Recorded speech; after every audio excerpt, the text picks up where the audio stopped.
Nothing left here to decide.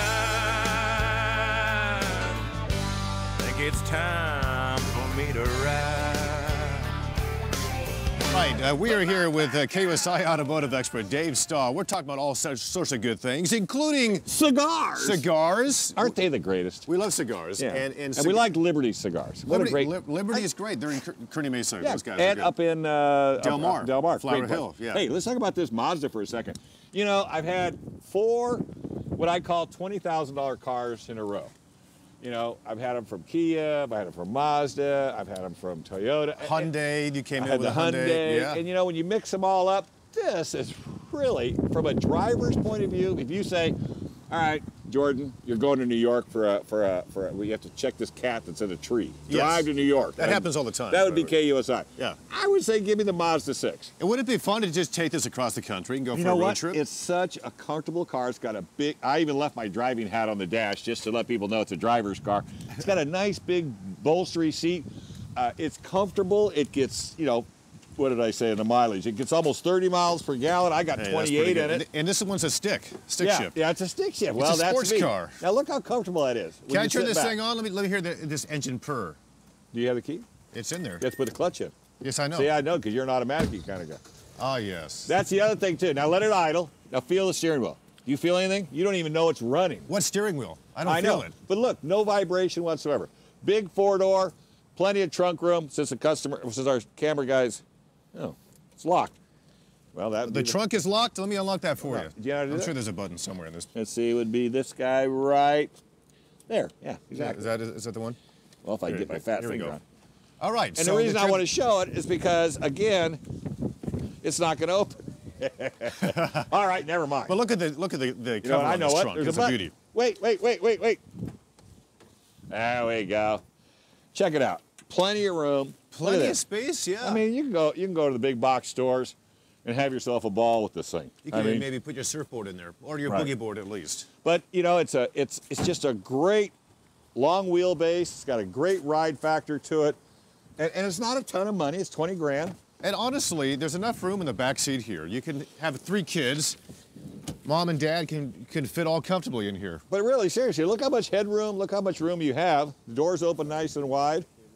So if you had to, haul the family around, I just think you ought to put a Mazda on your list. You know, just put it on the list of things to look at when you're getting ready to get into this type of an automobile for the family. Here's one question, because sometimes, you're on those long road trips. That's because you're a newscaster. You guys have to sleep. Well, when you're on assignment on a big story, sometimes you go to the back seat, you can kind of... You do that well. Well, I've done it many times. And this one has, believe me, this one has more room than many cars I've been sleeping in the past. I'm sure. All right.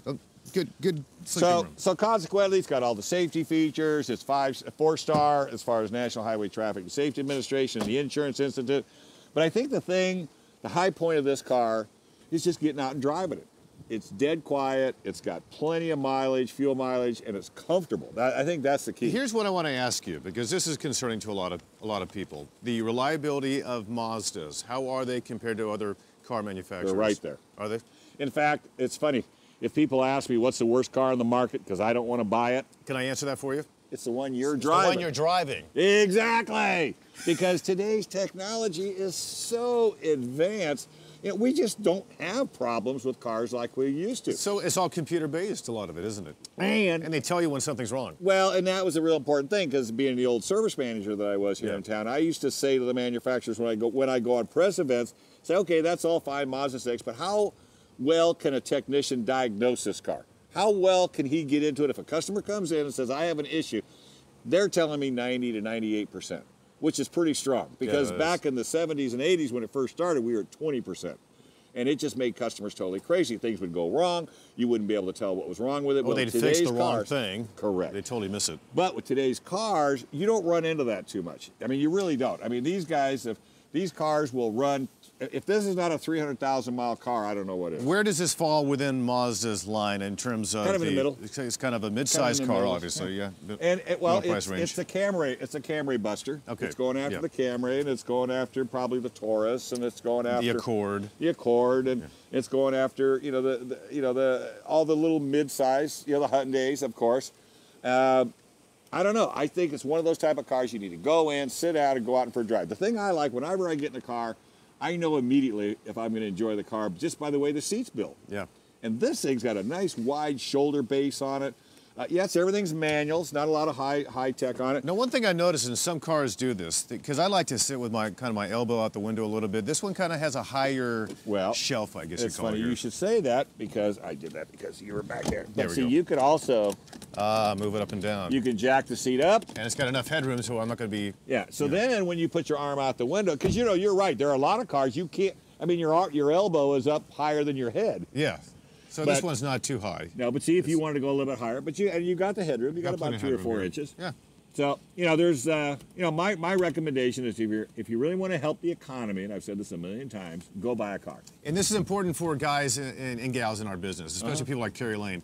Got to have the mirror here with a light that comes on. When you're shaving in the car and all that kind of stuff. You guys have never sent me to makeup. I haven't quite figured out. Believe me, you need it, but we just can't fix you. So I've been here 11 years. Let it I've alone. never seen makeup. You guys got way more. Bottom makeup. line, real quick. The bottom line price on something like this. Well, I'll even give you the exact number on this particular puppy: $21,665, including destination. That's a really good deal. Okay, $21,000. There you go. Not bad. Dave Stahl joining us, of course, how many days a week are you here with us? 4. 4 days a week, always on the weekends as well. Always good to see you, Mr. Dave Stahl. Absolutely, brother. Go get yourself a cigar. Cigars next time. More to come here. Good morning, San Diego. Stay with us.